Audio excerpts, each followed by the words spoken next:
آپ صلی اللہ علیہ وسلم نے ارشاد فرمایا کہ میں نے اس دنیا میں ہر ایک کے حق کو ادا کر دیا، مگر یہ حضرت ابوبکر صدیق ہے جو میں نے اس کے حق کو ادا نہیں کر پایا۔ میرے عزیز بھائی، تو اس دنیا سے محبت اتنی ہی رکھا جائے جتنا اس دنیا کے لیے حق ہے، اس سے زیادہ نہیں، اور نہیں تو آپ ایسے مصیبتوں میں گرفتار ہو جائیں گے اور اس دنیا کے چکروں میں پڑتے جائیں گے اور پھر اپنی آخرت کو بھی برباد کر دیں گے۔ میرا عزیز بھائیو، آج ہم صرف اور صرف دنیا کمانے کے چکر میں ہیں۔ ہر انسان یہ چاہتا ہے کہ اس کے پاس دنیا ہو، اس کے پاس بہت ساری مال و دولت ہو، بہت دنیا ہو، صرف دنیا دنیا۔ میرا عزیز بھائیو، ابھی یہ مسجد بننا شروع ہوا ہے، الحمدللہ بہت دور تک بن چکا ہے۔ آپ تمام حضرات سے درخواست ہے کہ جو بچے ہوئے کام باقی ہے، دنیا کو ہر انسان کمانے کے چکر میں ہے، ہر انسان حاصل کر ہی رہا ہے، ہم اس دنیا کے کچھ حصے کو، اس دنیا کے کچھ روپیے کو اگر ہم اللہ تبارک و تعالیٰ کے راستے میں لگا لیں، اگر اس چند روپے کو ہم اللہ تبارک و تعالیٰ کے بینک میں اس کے کھاتے میں جمع کر دیں، میرا عزیز بھائیو، کل قیامت کے دن یہی چند روپیہ آپ کے سامنے جب پیش کیا جائے گا اور اس کی وزن اور اس کی بڑھوتری جب آپ دیکھو گے، تم اندازہ لگا نہیں سکتے کہ یہ چند روپے جو میں نے یوں ہی اللہ تبارک و تعالیٰ کے گھر میں دے دیا تھا، یہ چند روپیہ میرے پروردگار اتنا بڑا کیسے ہو گیا اور یہ کیسے ہوا؟ میرے عزیز بھائی، ذرا سوچے، مسجد کا کام بہت دن سے رکا ہوا ہے اور بہت سارا کام بھی ابھی باقی ہے، اس لیے تمام حضرات سے گزارش ہے تھوڑا محنت کیا جائے، جن کے پاس ہے وہ تھوڑا زیادہ بڑھا کر دے اور سب لوگ اس میں حصہ لیں۔ باہر سے بھی اگر مہمان کرام کوئی چاہتے ہیں کہ اس مسجد کے لیے کچھ اللہ کے راستے میں دے، تو گاؤں کے صدر سیکرٹری سے ملاقات کرے اور اس کو دے دے۔ ابھی کھڑکی کا کام باقی ہے، پنکھے کا کام ہے، بہت سارا کام ہے، اس لیے آپ اس پیسے کو لگائیں تاکہ کل قیامت کے دن اللہ تبارک و تعالیٰ اس چند روپے کے عوض ہم تمام لوگوں کو مغفرت فرما دے۔ اور مسجدوں کا جو مرتبہ ہے، کیا بیان کیا جائے، اگر اس موضوع پہ بیان کیا جائے ابھی بہت ٹائم لگ سکتا ہے۔ میرے عزیز بھائیو، جس دن قیامت آئے گی،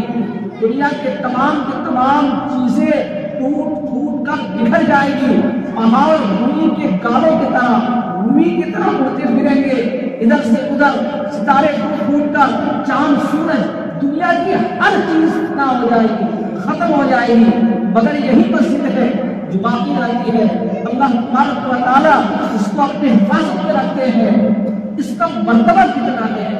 میرے عزیز بھائی ہم اندازہ لگا سکتے ہیں۔ اس لیے دنیا کا بہت کمال ہے، جب روپے کو آپ اللہ کے راستے میں لگائیں، اللہ تبارک و تعالیٰ سے دعا کریں کہ ہم سبوں کو ان چند باتوں پر عمل کرنے کی توفیق عطا فرمائے۔ وآخر دعوانا الحمد للہ رب العالمین۔